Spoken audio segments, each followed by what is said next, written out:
بسم اللہ الرحمن الرحیم۔ السلام علیکم۔ جواہرات پہننے سے انسانی زندگی پر اس کے مختلف اثرات مرتب ہوتے ہیں۔ مزاج میں تبدیلی کی صورت میں یا بیماری سے افاقے کی صورت میں اگر ہم جواہرات کو بحالت کشتہ خوراک کی صورت میں استعمال کرنے کو دوا کا نام دیتے ہیں تو انگشتری میں جواہر کے استعمال کو انجیکشن کیوں نہیں کہہ سکتے؟ مثلاً فیروزے کو ہی لیجئے، یہ المونیم فولاد، تانبا اور فاسفورس کا مرکب ہے۔ اگر تانبے کا ایک چھلا ہاتھ میں پہننے سے بیماری سے افاقہ ہو سکتا ہے تو جو جواہر 4 دھاتوں کا مرکب ہوگا اس کا پہننا کتنے امراض اور مزاج کے لیے فائدہ مند ہوگا۔ انسانی مزاج کی طرح ہر جواہر بھی اپنا ایک مزاج رکھتا ہے۔ جب انسان کوئی جواہر پہنتا ہے تو سائنٹیفک ریس کے ذریعے جواہر اپنے مزاج کو جسم انسانی میں منتقل کر دیتا ہے۔ اس طرح انسانی مزاج اس کے اثرات نفع و نقصان کی صورت میں مرتب ہوتے ہیں۔ جس طرح حکماء حضرات علاج کے لیے دوا کی مخصوص مقدار مقرر کرتے ہیں جو کہ بیماری کے لیے مؤثر ہوتی ہے، اسی طرح جواہر کا مخصوص وزن جسم انسانی کے لیے مؤثر ثابت ہوتا ہے۔ جواہر کا وزن زیادہ ہو جانے میں کوئی حرج نہیں ہے، لیکن وزن کی کمی کی صورت میں اس کا کوئی فائدہ نہیں ہوگا۔ ماہرین کی رائے کے مطابق جواہر کا کم از کم وزن 3 رتی ہونا چاہیے ورنہ اس کا استعمال بے فائدہ ہوگا۔ انگشتری بناتے وقت اس بات کا تعین کرنا کہ کون سی دھات استعمال کی جائے۔ بعض ماہرین نے آپ کو متعلقہ دھات کے بارے میں کہا ہے۔ کسی کی ماہرانہ رائے پر تنقید کرنا کم علمی کی دلیل ہے۔ سونے یا چاندی کا انتخاب کریں، مرد کے لیے چاندی ہی بہتر ہے۔ انگشتری کے لیے ضروری ہے کہ اس کا عقب نیچے سے کھلا رہے تاکہ اگر کسی وجہ سے جواہر انگلی سے مس نہ ہو سکے تو عقب کھلا ہونے کی وجہ سے سائنٹیفک ریز کے اثرات کو انسانی جسم میں منتقل کرتی رہیں۔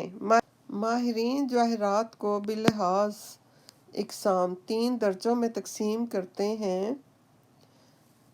مرجان: یہ جواہر مثل درخت پانی میں نشو و نما پاتا ہے۔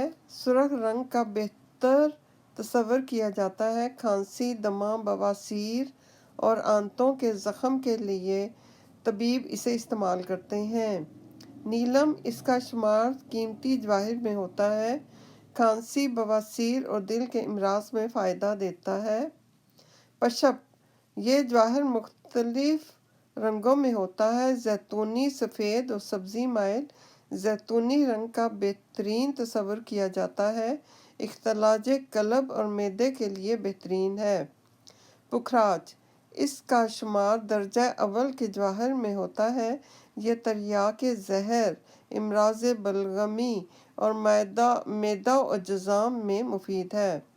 لاجورد: اس نگینے کی انگوٹھی بنوا کر پہننا بلڈ پریشر کے مریضوں کے لیے فائدہ مند ہے۔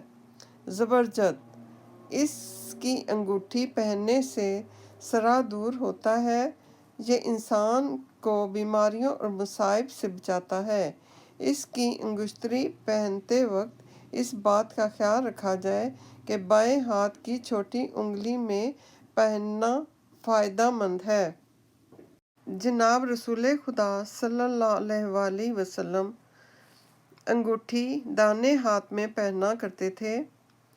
حضرت سلمان فارسی رضی اللہ عنہ سے روایت ہے کہ حضرت رسول خدا صلی اللہ علیہ وآلہ وسلم نے کہا جناب امیر المومنین سے، یا علی، انگوٹھی دائیں ہاتھ میں پہنو تاکہ تمہارا شمار مقربین میں ہو جائے۔ عرض کیا، یا رسول اللہ صلی اللہ علیہ وآلہ وسلم، مقربین کون ہوتے ہیں؟ فرمایا، جبرائیل و میکائیل۔ پھر استفسار فرمایا، کون سی انگوٹھی پہنوں؟